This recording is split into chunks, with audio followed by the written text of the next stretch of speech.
დღეს ისლამი მსოფლიოში მეორე ყველაზე დიდი რელიგია. ის დაიწყო მე-7 საუკუნეში არაბეთში, რეგიონში, რომელიც მაშინ შედგებოდა ცალკეული ტომებისა და მცირე თემებისგან. მექის ქალაქში დაახლოებით 570 წელს დაიბადა მუჰამედი. ის იყო ვაჭარი და ეკუთვნოდა კურაიშის ძლიერ ტომს, რომელიც მართავდა მექას. ისლამის წმენის მიხედვით, დაახლოებით 600 წელს მუჰამედმა ღმერთისგან პირველი გზავნილი მიიღო ჰირას მღვიმეში ყოფნისას. მუსლიმები მიიჩნევენ, რომ ეს გზავნილი მას ანგელოზმა ჯიბრილმა გადასცა, რომელიც ასევე ცნობილია როგორც გაბრიელი. გზავნილების გადაცემა გაგრძელდა 20 წელზე მეტი ხნის განმავლობაში. შემდგომში ეს გზავნილები გახდა ყურანი, ისლამის წმინდა წიგნი. მუჰამედის მთავარი სწავლება იყო, რომ ღმერთი მხოლოდ ერთია. მან ასევე მოუწოდა ხალხს დახმარებოდნენ გაჭირვებულებს, ყოფილიყვნენ გულწრფელები და უარი ეთქვათ კერპების თაყვანისცემას. სიტყვა ისლამი ნიშნავს ღმერთის ნებასთან დამორჩილებასა და მორჩილებას. ამ რელიგიის მიმდევრებს მუსლიმები ეწოდებათ. თავდაპირველად მუჰამედი ფარულად ქადაგებდა თავის ოჯახსა და ახლო მეგობრებში. პირველ მორთმუნეებს შორის იყვნენ მისი მეუღლე ხადიჯა და მისი მეგობარი აბუ ბაქრი. როდესაც მან საჯაროდ ქადაგება დაიწყო, მისი მიმდევრების რაოდენობა გაიზარდა. მათ უწოდებდნენ საჰაბებს, რაც ნიშნავს მუჰამედის თანამხლებს. თუმცა ყურაიშის მრავალი ლიდერი წინააღმდეგი იყო. მათი თქმით, მექა მნიშვნელოვანი იყო მათი ძალაუფლებისა და ბიზნესისთვის. რადგან მექაში მოდიოდნენ სხვადასხვა ღმერთის თაყვანისცემელი ტომები. მათ შეეშინდათ, რომ მუჰამედის გზავნილი დააზიანებდა მათ ტრადიციებსა და გავლენას. ამის გამო ზოგიერთი მუსლიმი დევნეს. ზოგი მუსლიმი აწამეს, აუკრძალეს ვაჭრობა და აიძულეს უარი ეთქვათ საკუთარ წმენას. ამიტომ 622 წელს მუჰამედი და მისი მიმდევრები მექადან მედინაში გადავიდნენ. ამ გადასახლებას ჰიჯრა ეწოდება. ეს მნიშვნელოვანია, რადგან მედინაში დაიწყო ორგანიზებული მუსლიმური საზოგადოების ჩამოყალიბება. ჰიჯრას წელიც ისლამური კალენდრის დასაწყისად მიიჩნევა. მედინაში მუჰამედი მხოლოდ რელიგიური ლიდერი არ იყო. ის ასევე გახდა საზოგადოების ლიდერი და სხვადასხვა ტომთან შეთანხმებებს დებდა. მოგვიანებით მისი მიმდევრებსა და მექადან კურაიშებს შორის ბრძოლები დაიწყო. ისლამში ჯიჰადი მხოლოდ ომს არ ნიშნავს. მისი ძირითადი მნიშვნელობაა ძალისხმევა ღმერთის გზაზე. ეს მოიცავს საკუთარ ცუდ ქმედებებთან ბრძოლას და სწორად მოქცევას. ზოგიერთ შემთხვევაში ეს შეიძლება ნიშნავდეს შეიარაღებულ ბრძოლასაც, რომელსაც ისლამური სწავლების მიხედვით წესები და შეზღუდვები აქვს. და აი 630 წელს მუჰამედი და მისი მიმდევრები უკვე აკონტროლებდნენ მექას. მათ ქააბადან კერპები გააქრეს და ის ერთი ღმერთის თაყვანისცემის ცენტრად აქციეს. მისი გარდაცვალებისას 632 წელს არაბეთის უმეტესობა უკვე ახალ მუსლიმანურ საზოგადოებას შეუერთდა. მუჰამედის გარდაცვალების შემდეგ საჭირო გახდა ახალი ლიდერის არჩევა. აბუ ბაქრი აირჩიეს პირველ ხალიფად. ხალიფა არის ლიდერი, რომელიც მუსლიმანურ საზოგადოებას მართავს მუჰამედის შემდეგ. ის ახალი წინასწარმეტყველი არ იყო, რადგან მუსლიმებისთვის მუჰამედი არის უკანასკნელი წინასწარმეტყველი. აბუ ბაქრის მმართველობა მოკლე იყო, მაგრამ მან შეძლო არაბეთის ტომების დაშლის აღკვეთა. მის შემდეგ ხალიფა გახდა უმარი, აბუ ბაქრის, უმარისა და შემდეგი მმართველების დროს მუსლიმების კონტროლქვეშ მყოფი ტერიტორია სწრაფად გაიზარდა. მათ შეუტიეს ბიზანტიის იმპერიას, ანუ აღმოსავლეთ რომის იმპერიას და სასანიდების სპარსეთის იმპერიას. იმ დროისთვის ეს ორი იმპერია დასუსტებული იყო, რადგან ათწლეულების განმავლობაში ერთმანეთს ეომებოდნენ. მათ ამოეცურათ ფული, მათი ჯარისკაცები დაღლილები იყვნენ და ზოგიერთი მოქალაქე გაბრაზებული იყო მძიმე გადასახადების გამო. ამიტომ მუსლიმთა არმიამ სწრაფად დაიპყრო სირია, პალესტინა, ეგვიპტე, ერაყი და სპარსეთის დიდი ნაწილი. თუმცა ყველა ადამიანი, ვინც დაპყრობილ ტერიტორიებზე ცხოვრობდა, მაშინვე მუსლიმი არ გამხდარა. მათგან უმეტესობა ქრისტიანები, ებრაელები და ზოროასტრისტები იყვნენ. ბევრ ადგილას მათ უფლება მისცეს გაეგრძელებინათ თავიანთი რელიგია. სანაცვლოდ კი უნდა გადაეხადათ გადასახადი და ეღიარებინათ ახალი ხელისუფლება. მოპყრობა განსხვავდებოდა დროისა და მმართველის მიხედვით, მაგრამ პირველ ათწლეულებში კონვერსია ნელა მიმდინარეობდა, რადგან მთელი მოსახლეობა მაშინვე არ აიძულეს გამხდარიყვნენ მუსლიმები. როდესაც მუსლიმთა საზოგადოება იზრდებოდა, ასევე მნიშვნელოვანი იყო ყურანის შენარჩუნება. მუჰამედის სიცოცხლეში მრავალი მიმდევარი ზეპირად იცნობდა გზავნილებს. ასევე მისი ნაწილები სხვადასხვა მასალებზე იყო დაწერილი. ისლამის ტრადიციის მიხედვით მესამე ხალიფა უთმანის დროს ყურანის სტანდარტული ასლი შეიქმნა, რათა თავიდან აეცილებინათ მისი წაკითხვის დიდი განსხვავებების სხვადასხვა ადგილებში. ეს ტექსტი გახდა ყურანის საფუძველი, რომელსაც მუსლიმები დღესაც იყენებენ. მაგრამ 646 წელს უთმანი მოკლეს მისი მმართველობის წინააღმდეგ უკმაყოფილების ზრდის შემდეგ. მას შეცვალა ალი, მუჰამედის ბიძაშვილი და სიძე. მისი მმართველობა ყველას არ მიუღია. ერთ-ერთი მოწინააღმდეგე იყო მუავიაჰი. სირიის გუბერნატორი და უთმანის ნათესავი, მან მოითხოვა უთმანის მკვლელების დაუყოვნებლივ დასჯა. დაპირისპირება გადაიზარდა მუსლიმთა საზოგადოების პირველ დიდ სამოქალაქო ომში, რომელსაც პირველი ფითნა ეწოდება. ეს არ იყო უბრალოდ სუნიტებსა და შიიტებს შორის ბრძოლა, რადგან იმ დროს ეს ორი ჯგუფი ჯერ კიდევ სრულად ჩამოყალიბებული არ იყო. მაგრამ სწორედ დავა იმის შესახებ, თუ ვინ უნდა ყოფილიყო მუჰამედის შემდეგ მართველი, გახდა მათი გაყოფის საფუძველი. ისინი, ვინც ალის უჭერდა მხარს, მიიჩნევდნენ, რომ მნიშვნელოვანი ლიდერობა მუჰამედის ოჯახში უნდა დარჩენილიყო. მათ მოგვიანებით შიიტები ეწოდათ, რაც ნიშნავს ალის მხარდამჭერებს. უმრავლესობა კი ცნობილი გახდა როგორც სუნიტები. მათ უფრო მეტად გაუსვეს ხაზი მუჰამედის ტრადიციების დაცვას და ადრინდელი ხალიფების ლეგიტიმურობას ვიდრე შიიტებმა. ამიტომ მხოლოდ რამდენიმე ათწლეულის განმავლობაში არაბეთში მცირერიცხოვანი მუსლიმური საზოგადოება დიდ ძალად გადაიქცა. მაგრამ მისი სწრაფი გაფართოების პარალელურად დაიწყო დაღუპვა, რომელიც დღემდე აგრძელებს გავლენას ისლამის ისტორიას. 661 წელს ალი მოკლა ჯგუფის წევრმა, რომელსაც ხავარიჯი ეწოდებოდა. ამის შემდეგ მუავიამ აიღო ხელმძღვანელობა და დაარსა უმაიადების დინასტია. მან მუსლიმთა იმპერიის დედაქალაქი მედინადან დამასკოში გადაიტანა. მაგრამ მმართველობის შესახებ დაპირისპირება არ დასრულებულა. 680 წელს ჰუსეინი, ალის ოჟი და მუჰამედის შვილიშვილი, ახალი უმაიადების მმართველს დაუპირისპირდა. ის გაემგზავრა ქარბალაში, თანამედროვე ერაყში, თავისი ოჯახის მცირე ჯგუფთან და მხარდამჭერებთან ერთად. იქ ისინი უმაიადების ძალებმა ალყაში მოაქციეს და მოკლეს. ჰუსეინის სიკვდილი შიიტი მუსლიმებისთვის ძალიან მნიშვნელოვანია. მათთვის ის მსხვერპლისა და არასწორი მმართველობის წინააღმდეგ ბრძოლის სიმბოლოა. ყოველ წელს ისინი იხსენებენ ამ მოვლენას აშურას დღეს. ამის გამო კიდევ უფრო გამოკვეთილი გახდა განსხვავება სუნიტურ და შიიტურ ისლამს შორის. შიიტები აღიარებენ იმ ლიდერებს, რომლებიც მუჰამედის ოჯახიდან მოდიან, განსაკუთრებით ალიისა და ფატიმას ხაზიდან. სუნიტები კი მიხვებიან ყურანს, მუჰამედის სწავლებებს და უფრო ფართო მუსლიმური საზოგადოების ტრადიციებს. რამდენიმე წლის სამოქალაქო ომის შემდეგ უმაიადებმა კვლავ გააერთიანეს თავიანთი იმპერიის დიდი ნაწილი. ისინი განაგრძობდნენ გაფართოებას ჩრდილოეთ აფრიკაში. ბევრმა ბერბერმა, რომლებიც ჩრდილოეთ აფრიკის ადგილობრივი მოსახლეობაა, მიიღეს ისლამი. მოგვიანებით ისინი ასევე შეუერთდნენ მუსლიმურ არმიას. 711 წელს ბერბერების სარდალმა ტარიქ იმზიადმა ჩრდილოეთ აფრიკიდან იბერიის ნახევარკუნძულზე გადაკვეთა მოახდინა. ფასაც ისინი გადმოსხდნენ, ცნობილი გახდა როგორც ჯაბალ ტარიქი, ან ტარიქის მთა. აქედან წარმოიშვა სახელწოდება გიბრალტარი. მათ დაამარცხეს ვიზიგოთების მმართველი და სწრაფად დაიკავეს ესპანეთისა და პორტუგალიის დიდი ნაწილი. მუსლიმური ტერიტორიები იბერიაში ალ-ანდალუსად იწოდებოდა.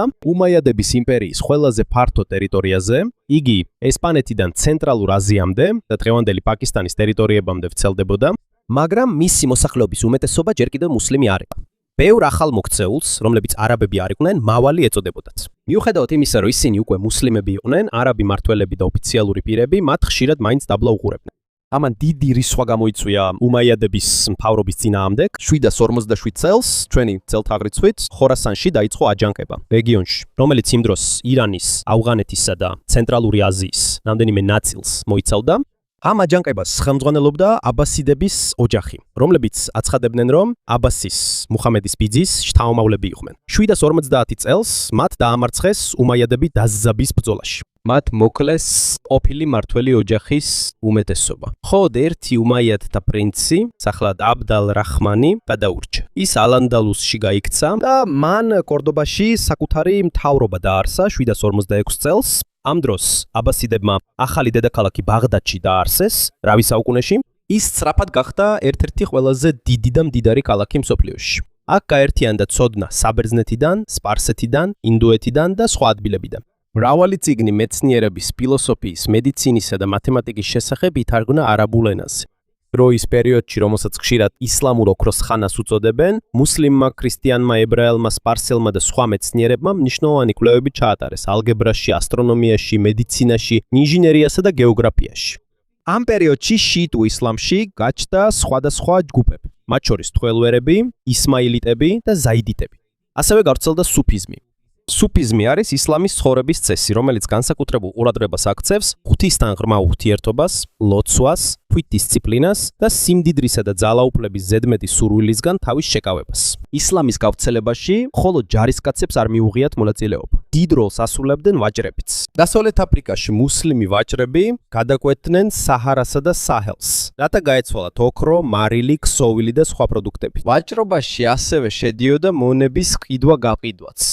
დროთა განმავლობაში ზოგმა აფრიკელმა მმართველმა და ვაჭარმა ისლამი მიიღო. ასეთი ქალაქები, როგორიცაა ტიმბუქტუ, გაო და კანო, მნიშვნელოვანი ცენტრები გახდნენ ისლამური განათლებისა და ვაჭრობისთვის. აღმოსავლეთ აფრიკაში მუსლიმმა ვაჭრებმა სავაჭრო თემები დააარსეს თანამედროვე კენიის, ტანზანიისა და ზანზიბარის სანაპიროებს. ამის შედეგად აღმოსავლეთ აფრიკა ინდოეთის ოკეანის ფართო სავაჭრო ქსელს დაუკავშირდა.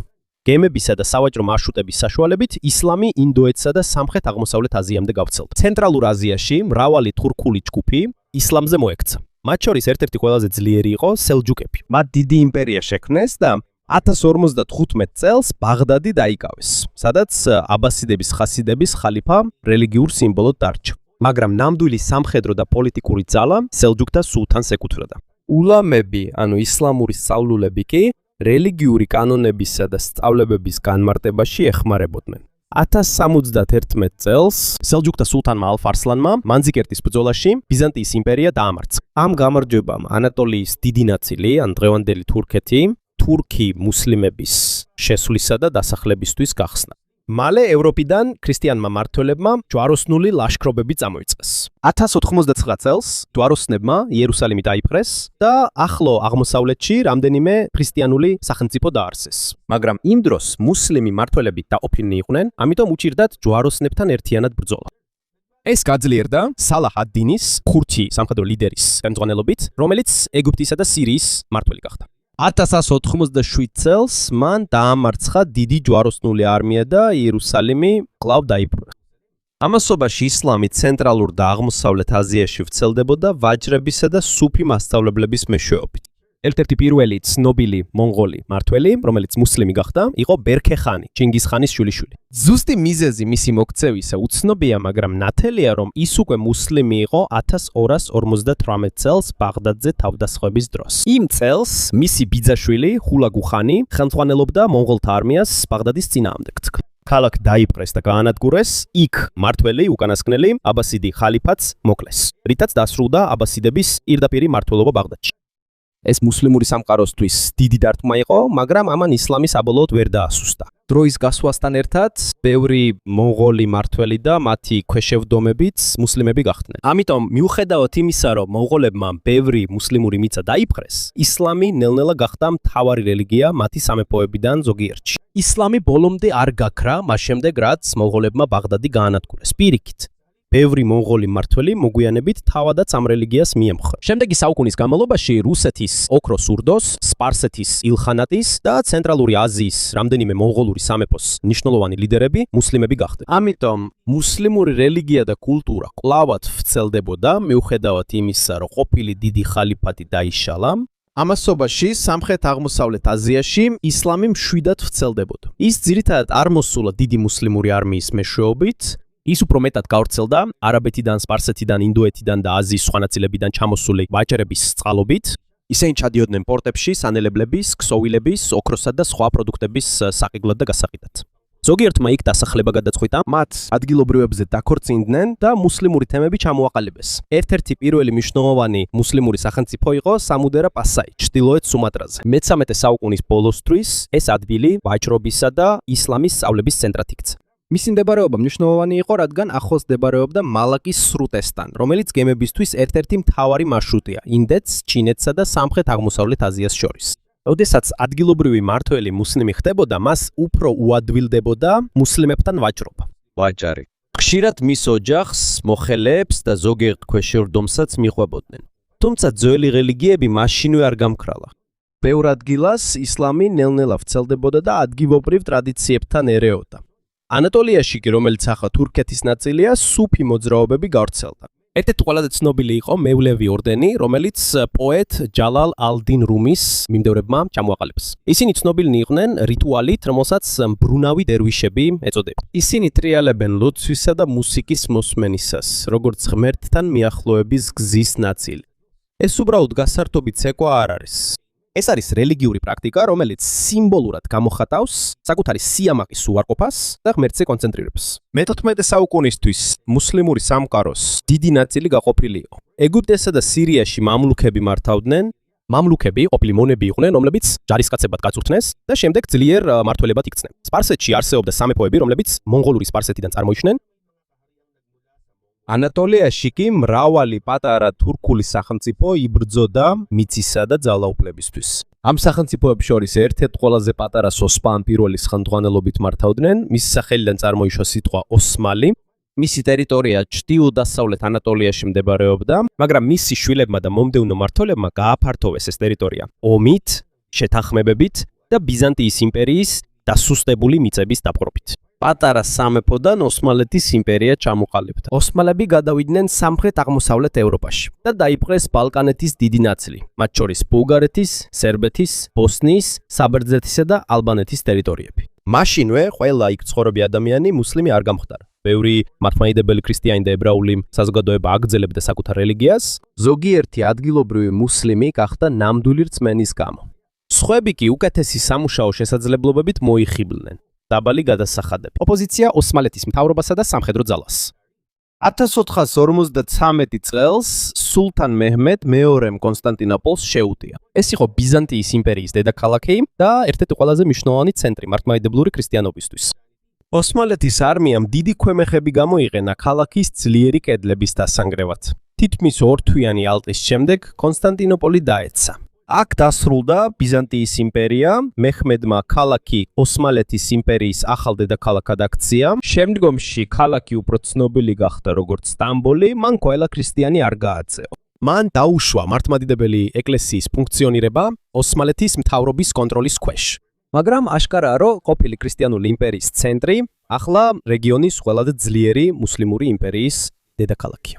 როდესაც ოსმალები დასავლეთში ძლიერდებოდნენ, ისლამიც ფართოვდებოდა სამხრეთ-აღმოსავლეთ აზიაში. მალაკა-მალაის ნახევარკუნძულზე მნიშვნელოვანი სავაჭრო პორტი გახდა. რადგან მუსლიმი ვაჭრები ხშირად სტუმრობდნენ ამ ადგილს, მმართველი ოჯახი ისლამს მიემხრო და ქალაქი მუსლიმურ სულთანატად იქცა. მალაკამ ვაჭრობა და ალიანსები გამოიყენა თავისი გავლენის გასაძლიერებლად, რადგან აქ სხვადასხვა კუნძულიდან ბევრი გემი გადიოდა, ისლამი მალაის ნახევარკუნძულზე, სუმატრაზე, იავაზე, ბორნეოზე და რეგიონის სხვა ნაწილებში უფრო სწრაფად ვრცელდებოდა. იავაზე დემაკის სულთანატი გამოჩნდა მე-15 საუკუნის ბოლოს, ან მე-16 საუკუნის დასაწყისში. ეს იყო ერთ-ერთი პირველი ძლიერი მუსლიმური სახელმწიფო კუნძულს. ამან ხელი შეუწყო ძველი ჰინდუ ბუდისტური სამეფოების დასუსტებას და ისლამის გავრცელებას იავაზე. მაგრამ ეს ყველაფერი ერთბაშად არ მოხდარა. მრავალი თაობა დასჭირდა, სანამ ისლამი ინდონეზიის დიდი ნაწილის მთავარ რელიგიად იქცეოდა. ამასობაში მუსლიმური მმართველობა იბერიის ნახევარკუნძულზე დასუსტა. 1482 წელს ესპანეთის კათოლიკე მმართველებმა გრანადა დაიკავეს, რომელიც რეგიონში მუსლიმთა ბოლო დიდი სამეფო იყო. აქ დასრულდა თითქმის 800 წლიანი მუსლიმური მმართველობის სხვადასხვა ფორმა იბერიაში. თავდაპირველად მუსლიმ და ებრაელ მოსახლეობას დააპირდნენ, რომ შეეძლებოდათ თავიანთი რელიგიის გაგრძელება. თუმცა მოგვიანებით მათგან ბევრი აიძულეს კათოლიკურ ქრისტიანობაზე მოქცეულიყვნენ. ვინც უარს იპყროდა, შეეძლოთ გაეძევებინათ და ესაჯათ, ან ესპანეთის ინკვიზიციის მიერ დაედევნათ. იმ დროს, როცა ესპანეთში მუსლიმური ძალაუფლება იკარგებოდა, სპარსეთში ახალი შიიტური იმპერია ყალიბდებოდა. 1501 წელს შაჰ ისმაილ პირველმა დაიპყრო ტაბრიზი და დაარსა საფავიდების დინასტია. მან 12 იმამის შიიტური ისლამი გამოაცხადა თავის სამეფოს ოფიციალურ რელიგიად. იმ დროს სპარსეთის უმეტესობა სუნიტი იყო, ამიტომ საფავიდების მთავრობამ ძლიერი ზეწოლა და ძალა გამოიყენა ქვეყნის შიიტად გადასაქცევად. ეს არის მთავარი მიზეზი, რატომაც დღეს ირანში უმრავლესობა შიიტია, მაშინ როცა ბევრ მეზობელ ქვეყანაში უმრავლესობა სუნიტია. საფავიდური ირანის დიდი მტერი იყო სუნიტური ოსმალეთის იმპერია. ისინი მხოლოდ ტერიტორიაზე არ დაობენ. ისინი ისლამის სხვადასხვა განშტოებას ეკუთვნოდნენ და ორივე სურდა დამხდარიყო მთავარი ძალა მუსლიმურ სამყაროში. 1517 წელს ოსმალეთის სულთანმა სელიმ პირველმა დაიპყრო ეგვიპტე და მამლუქების მიწები. მექა და მედინაც ისლამის ორი ყველაზე წმინდა და ქალაქი ოსმალთა კონტროლ ქვეშ გადავიდა. ამის შედეგად ოსმალეთის სულთანების რელიგიური და პოლიტიკური ავტორიტეტი კიდევ უფრო გაძლიერდა. შემდგომში მათ კიდევ უფრო მეტად გაამახვილეს ყურადღება თავიანთ ტიტულზე, ხალიფის ტიტულის სახით, თუმცა ისტორიკოსები დაობენ თუ როდის გახდა ეს მათი ძალაუფლების ნათელი და ოფიციალური ნაწილი. ინდოეთში კი გამოჩნდა კიდევ ერთი დიდი მუსლიმური იმპერია. 1526 წელს ბაბურმა დაამარცხა დელიის სულთანატი პანიპატის პირველ ბრძოლაში. ბაბური მამამისის მხრიდან თემურის შთამომავალი იყო და დედის მხრიდან ჩინგის-ხაენის ოჯახთანაც იყო დაკავშირებული. მან დაარსა მუღალთა იმპერია, რომელმაც მოგვიანებით ინდოეთის სუბკონტინენტის დიდ ნაწილზე იმეფა. მართველი ოჯახი მუსლიმი იყო, მაგრამ მათი ქვეშევრდომების უმეტესობა ჰინდუ იყო. თითოეულ მუღალ იმპერატორს მართვის განსხვავებული მეთოდი ჰქონდა. ზოგი მართველი უფრო გახსნილი იყო სხვა რელიგიების მიმართ, მაშინ როცა სხვებმა უფრო მკაცრი ისლამური პოლიტიკა შემოიღეს. შემდგომი იმპერატორების მმართველობის დროს მუღალთა იმპერია მსოფლიოში ერთ-ერთ ყველაზე მდიდარ და ძლიერ სახელმწიფოდ იქცა. მაგრამ როცა ოსმალეთის საფავიდებისა და მუღალთა იმპერიები ძლიერდებოდნენ, ახალი მტრებიაც ჩნდებოდნენ. ჩრდილოეთში რუსეთმა გააფართოვა თავისი ძალაუფლება და დაიპყრო მუსლიმური ხანატები, ხაზანი, ასტრახანი და სიბირი. ხმელთაშუა ზღვაში ოსმალეთის ფლოტი დამარცხდა გაერთიანებული ქრისტიანული ფლოტის მიერ ლეპანტოს ბრძოლაში 1571 წელს. ამან ოსმალეთის საზღვაო ძალაუფლება არ დაასრულა, მაგრამ აჩვენა, რომ მათი დამარცხება დიდ საზღვაო ბრძოლაში შესაძლებელია. ოსმალეთის იმპერიის გაფართოება მაინც გაგრძელდა, მაგრამ 1683 წელს ვერ შეძლეს ვენის აღება. ამის შემდეგ ევროპული ძალების რუსეთისა და სხვა მეტოქეების ზეწოლა კიდევ უფრო გაძლიერდა. ოსმალეთისა და მუღალის იმპერიები მაშინვე არ დაეცა და ისინი კიდევ მრავალი წლის განმავლობაში ძლიერ ძალებად დარჩნენ. მაგრამ მათ უკვე დაიწყეს სერიოზული პრობლემების წინაშე დგომა. სუსტი მმართველები, მთავრობის შიდა კონფლიქტები, აჯანყებები, ნელი სამხედრო რეფორმები და ევროპული ქვეყნების გების გაძლიერება. ამიტომ, როცა შემდეგი ეპოქა დადგა, მხოლოდ მუსლიმური იმპერიები აღარ აფართოებდნენ თავიანთ ტერიტორიებს. ევროპა კი ნელ-ნელა გაძლიერდება და დაიწყებს მრავალი მუსლიმური მიწის კონტროლს აფრიკაში, ახლო აღმოსავლეთსა და აზიაში. მე-18 საუკუნის დადგომისას არაბეთში ახალი რელიგიური მოძრაობა გაჩნდა. მას ხელმძღვანელობდა ისლამური სწავლული მუჰამად იბნ აბდ ალ-ვაჰაბი. მას სურდა მოეშორებინა ის ქმედებები, რომლებიც მისი აზრით არ იყო ისლამის ორიგინალურ სწავლებაში და დაებრუნებინა მკაცრი მორჩილება ყურანსა და მუჰამადის სწავლებებს. მან ალიანსი შეკრა ალ-საუდის ოჯახთან. საუდები ფლობდნენ პოლიტიკურ და სამხედრო ძალას, ხოლო ვაჰაბიტური მოძრაობა მხარს უჭერდა მათ მმართველობას. ეს ალიანსი გახდა საუდის სახელმწიფო საფუძველი და დიდი გავლენა მოახდინა თანამედროვე საუდის არაბეთის რელიგიასა და პოლიტიკაზე. ამასობაში ევროპული ძალების გავლენა სწრაფად გაიზარდა. მე-19 საუკუნეში ევროპულმა საფრანგეთმა ალჟირი დაიკავა, ხოლო ბაჰრეინი გადავიდა მათ კონტროლში. სხვა ევროპულმა ქვეყნებმა კი ეგვიპტე, სუდანი, ლიბია, ინდოეთი და სხვა ტერიტორიები დაიპყრეს. ზოგ ქვეყანაში ისლამი გახდა წინააღმდეგობის ნაწილი დამპყრობლების წინააღმდეგ, ადგილობრივმა ლიდერებმა დამოიხენეს რელიგია, რათა გაეერთიანებინათ ხალხი და დაეცვათ საკუთარი მიწა. დაძლიერდა სალაფიზმიც, რომელიც არის მოძრაობა, რომელიც მოუწოდებს დაბრუნებას მუსლიმთა პირველი თაობის რწმენებსა და პრაქტიკებთან. ყველა სალაფი არ არის ძალადობრივი, მრავალი მათგანი მხოლოდ რელიგიურ ცხოვრებაზეა კონცენტრირებული. თუმცა არსებობს ექსტრემისტული ჯგუფები, რომლებმაც გამოიყენეს შეიარაღებული ჯიჰადი მათ მიერ დამპყრობებად ან თრებად მიჩნეულთა წინააღმდეგ. პირველი მსოფლიო ომის შემდეგ ოსმალეთის იმპერია საბოლოოდ დაინგრა. მუსტაფა ქემალმა, რომელსაც მოგვიანებით ათათურქი უწოდეს, დაარსა თანამედროვე თურქეთი. მას სურდა ქვეყანა უფრო სეკულარული გაეხადა, სადაც მთავრობას რელიგია პირდაპირ არ აკონტროლებს. 1924 წელს თურქეთის მთავრობამ ოსმალეთის ხალიფატი გაუქვა. ამით დასრულდა ინსტიტუტი, რომელსაც ოსმალეთის სულთანები დიდი ხნის განმავლობაში იყენებდნენ როგორც მუსლიმური სამყაროს თავიანთი მმართველობის სიმბოლოს. ამის შემდეგ მრავალი მუსლიმური ქვეყნის რუკა შეიცვალა. 1945 წლის აგვისტოში ინდონეზიამ გამოაცხადა დამოუკიდებლობა ნიდერლანდებისგან. შემდეგ ის გახდა ქვეყანა, რომელსაც მსოფლიოში ყველაზე დიდი მუსლიმური მოსახლეობა ჰყავს. 1947 წელს ბრიტანეთის ინდოეთი გაიყო. შეიქმნა ინდოეთი და პაკისტანი. იმ დროს პაკისტანს ორი განცალკევებული ნაწილი ჰქონდა: დასავლეთ პაკისტანი და აღმოსავლეთ პაკისტანი. 1971 წელს აღმოსავლეთ პაკისტანი გამოეყო და გახდა ბანგლადეში. 1948 წელს კი ისრაელი დაარსდა ყოფილ ბრიტანეთის მიერ კონტროლირებად პალესტინაში. ამან გამოიწვია ომი, მრავალი პალესტინელის გახიზნა და კონფლიქტი, რომელიც დღემდე გრძელდება. კიდევ ერთი დიდი ცვლილება მოხდა ირანში 1979 წელს. ირანის რევოლუციამ დაამხო შაჰ მოჰამად რეზა ფეხლავი. მისი მონარქია შეცვალა შიიტურმა ისლამურმა რესპუბლიკამ, რომელსაც ხელმძღვანელობდა აიათოლა რუჰოლა ხომეინი. ამავე დროს მუსლიმების რაოდენობა გაიზარდა დასავლეთ ევროპასა და ჩრდილოეთ ამერიკაში. ზოგიერთი მათგანი ყოფილი კოლონიებიდან იყო წარმოშობით, სხვები კი გადავიდნენ სამუშაოდ, სასწავლებლად ან ახალი ცხოვრების დასაწყებად.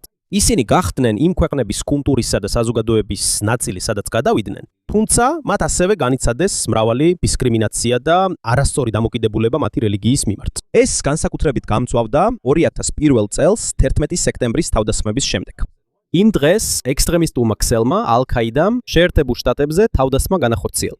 დამტაცებლებმა 2 თვითმფრინავი შეაჯახეს თხუპი კოშკებს ნიუ-იორკში და განახორციელეს სხვა თავდასხმებიც. ათასობით ადამიანი დაიღუპა, მაგრამ მნიშვნელოვანია, ეს ნათლად ითქვას. ალ-ქაიდა ექსტრემისტული ორგანიზაცია და ის არ წარმოადგენს ყველა მუსლიმს. თუმცა თავდასხმის შემდეგ ბევრმა ჩვეულებრივმა მუსლიმმა განიცადა სიძულვილი, შიში, დისკრიმინაცია და ეჭვი. თითქოს ისინი ტერორიზმთან იყვნენ დაკავშირებულნი. დღემდე არსებობს მუსლიმური თემები, რომლებიც ომს, მკაცრ სახელმწიფო კონტროლს ან დევნას აწყლებიან მსოფლიოს სხვადასხვა ნაწილში. მაგრამ კრიზისების მიუხედავად, ისლამი კვლავ აგრძელებს არსებობას სხვადასხვა კულტურასა და ქვეყანაში. ის მხოლოდ დაპყრობის გზით არ გავრცელებულა. ისლამი ასევე გავრცელდა ვაჭრების, მასწავლებლების, სუფი მისიონერების, მიგრანტებისა და მიგრანტები და ჩვეულებრივი ოჯახების მეშვეობით, რომლებმაც თავიანთი რწმენა შემდეგ თაობებს გადასცეს. Pew Research Center-ის მიხედვით 2020 წელს მუსლიმების რაოდენობამ თითქმის 2 მილიარდს მიაღწია, რაც მსოფლიო მოსახლეობის მეოთხედზე მეტია. ინდონეზია კვლავაც მუსლიმების ყველაზე დიდი რაოდენობის მქონე ქვეყანა. არაბეთის პატარა თემიდან ისლამი გავრცელდა აფრიკაში, ევროპასა და აზიაში. მან შთააგონა დიდი სამეფოები, განათლების, ხელოვნების, სამართლისა და კულტურის ცენტრები, მაგრამ სხვა დიდ რელიგიებივით მისი ისტორიის ნაწილიც არის დაყოფა, ომები, პოლიტიკა და ძალაუფლებისთვის ბრძოლა. 1400 წელზე მეტი ხნის შემდეგ ისლამი კვლავ რჩება ერთ-ერთ ყველაზე დიდ და მნიშვნელოვან რელიგიად მსოფლიოში.